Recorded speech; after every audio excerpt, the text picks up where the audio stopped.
Hello BookTube, it's Joshua here, and this is another bookshelf tour. And I'm mainly I'm doing a lot of these bookshelf tours because I haven't been reading at a very fast rate at all, so I don't have a reading update for you. I probably won't have one for probably like another couple of weeks at the very least. So but I still want to make videos, so I'm doing a bookshelf tour. The last time that I did one, we went from a volume of old English poems to William Blake, and now we're just continuing in order from there. So I will start by showing you the works of Sir Walter Scott. I actually haven't read this at all, but I found this at a used bookstore, and I think someone put like a plastic film cover over it, and I'm really glad I have this actually, because I've heard a lot about Sir Walter Scott. I've seen Joe Spivey read some of his novels. This is all of his poetry, and there are a lot of long narrative poems in here as well as shorter lyric poems. And so at some point I would really like to read both Scott's. I would like to read Scott's novels and poetry. So this is nice to have. And then next up we also have William Wordsworth. This is the major works, the Oxford World Classics Major Works edition, and this includes the Prelude, the 1805 edition. And yeah, I really love Wordsworth. I suppose he was one of the first poets that I really fell in love with. I love Tintern Abbey and his great ode, Intimations of Immortality, and a number of shorter poems. Yeah, I really like Wordsworth. And actually I have a couple more volumes of Wordsworth here. Oh, I'll show you this one first. This is again just another selected poems, this time in a modern classics. Is that what it's called? Modern library, a modern library edition. Sorry. And this is just kind of an older hardcover edition that I just found at a used bookstore, and I figured why not have two copies of Wordsworth.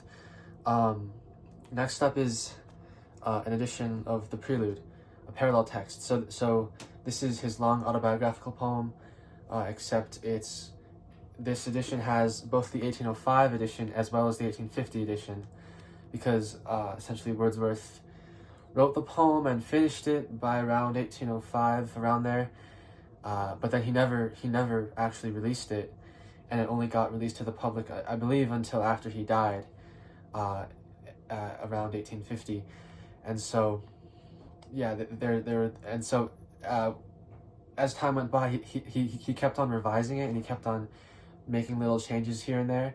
So this has both the earlier edition when it was fresh off of freshly written, and then also the 1850 edition, which was edited for many years.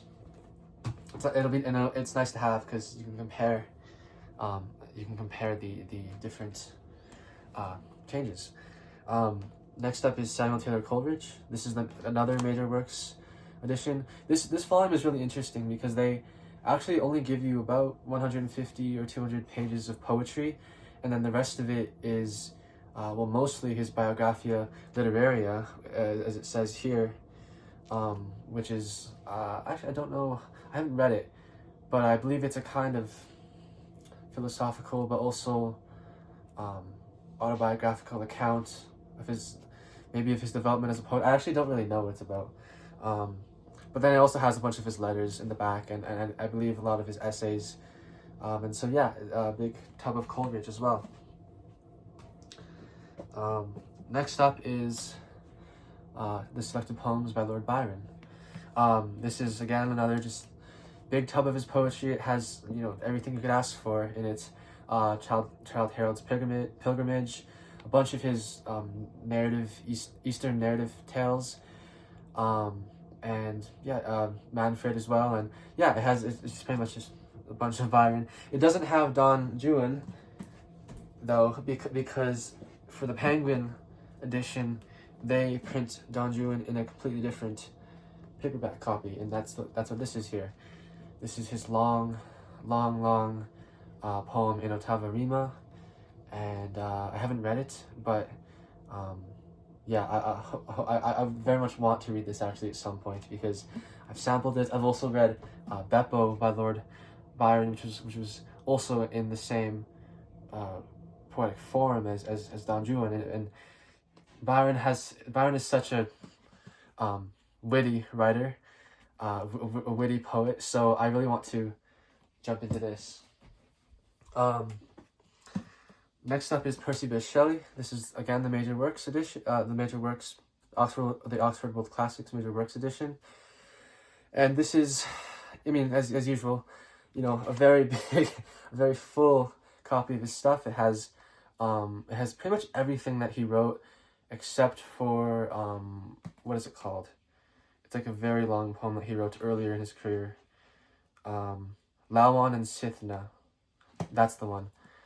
It doesn't have that one, but it has the entirety of Prometheus Unbound, and all of his other works. And then certain, I think they give you the Defense of Poetry in full, and then a selection from a Philosophical Review of Reform, and so that's what you get there. Also, I should mention that with a lot of, especially with the Oxford editions, they give you really wonderful notes in these Major Works editions.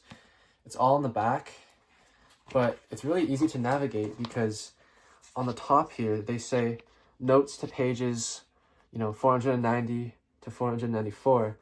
So it's really easy. So if you're reading a poem here, and then you want to flip to the notes, it's very easy to find the actual notes at the back of the book.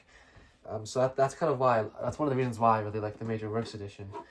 This is another volume of Percy Bysshe Shelley's poetry, which is, it's physically smaller, but actually the pages are really thin. So this also contains a great deal of his poetry. This was one of the first, I think, poetry books that I ever got. So I got it at a used book sale, I think 2 or 3 years ago, and I read, the very first thing that I read in here was Queen Mab, and it was just the very first stanza. Maybe I can actually find it for you and read it out loud.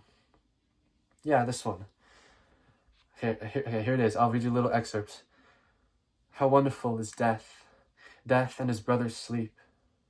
One, pale as yonder waning moon with lips of lurid blue. The other, rosy as the morn when throned on ocean's wave it blushes o'er the world. Yet both so passing wonderful. Yeah. And I read that little stanza, and I read a little bit more, and I was just really struck by the beauty of the words and the beauty of that image that it was conjuring. And I think this was one of my first experiences with poetry in general. Also, John Keats, the complete poems and selected letters. This is a really beautiful modern library edition. I love this front of the cover here, and yeah, it has just everything by John Keats. I feel like he's so well known, and his poetic skill or his poetic mastery is so assured that I don't really need to add anything. It's okay. Next up is Christina Rossetti, the complete poems. She wrote a lot of poems, and I haven't at all read through this whole thing, but I really like her poetry. I really like her religious poems. She wrote a lot of them, and I think I even like them more than her more famous love poems. And she's really skilled at manipulating form and using rhyme, and I really like that about her. So that's Christina Rossetti, in that huge Penguin Classics edition. Next up is Alfred Lord Tennyson, who is, I would say, a favorite poet of mine. This is again the Major Works. It has most of his important works. The complete In Memoriam, Arthur Henry Hallam, the long series of I don't know what you'd call the form, but a long series of lyric poems dedicated to his friend Arthur Henry Hallam, who died young, I believe just at the age of 30 or 32, really randomly of a brain aneurysm. And it was that death was something that really affected Tennyson's poetry for the rest of his career. As a result, I would say most of Tennyson's poetry became very elegiacal. And so, yeah, I find those grieving poems to be incredibly moving. But of course, there are other poems too. He wrote a lot of dramatic monologues. He wrote Ulysses and Tithonus, and those two are really treasured poems by me. So yeah, I love Tennyson. And this is Tennyson's Idylls of the King. I believe he initially wrote Morte d'Arthur, a medium-sized poem, just kind of sketching the scene of King Arthur's death, and it was incredibly moving. And that one is, you know, very elegiacal as well. And when I was reading that, I couldn't help but think that Tennyson was pouring a lot of his grief from the death of his friend Arthur into that poem, even though it was, well, actually, the character Arthur has the same name as his friend Arthur. That I just thought of that. Anyway, I don't know if I'm being articulate, but yeah, this is the Idylls of the King. It's a series of 20 or 30 page long stories of various Arthurian tales, all told in blank verse, and Tennyson was a master of blank verse. And so yeah. Here's Robert Browning, the major works, including Course of Correspondence. I showed you guys this actually in a previous, I think it was in the last video. Yeah, I actually haven't read much of Robert Browning. I actually don't like this edition as much, because I was really hoping that there would be the complete. I was really hoping that his long poem, The Ring, I think it's called The Ring in the Book. Let me see. Yeah, The Ring in the Book. I was hoping that full poem would be in here, but it's only a selection. But yeah, anyway, I haven't read much of Browning anyway, but I would really like to try reading his long poem, The Ring in the Book. But that's there. I haven't read much of him. Next up is Algernon. I don't know how to say this first name. Algernon Charles Swinburne, who was what was it called?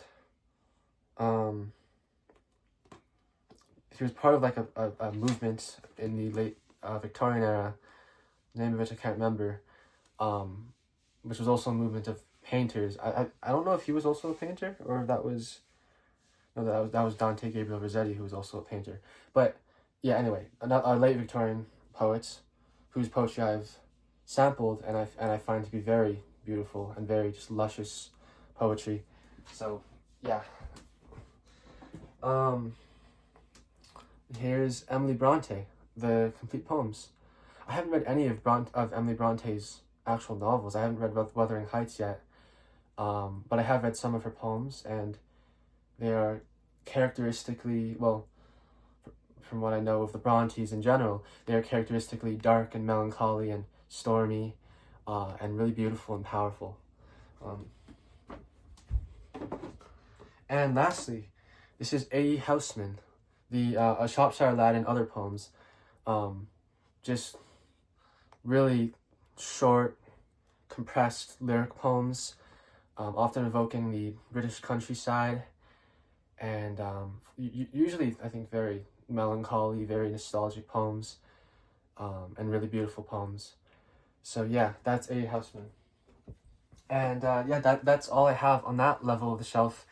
Now there's just one more shelf at the bottom here, and that has, I think, mostly a lot of American poets, a lot of like kind of early 20th century poets, and so we'll get to that when we get to it. Yeah, so I hope you guys enjoyed this, and goodbye.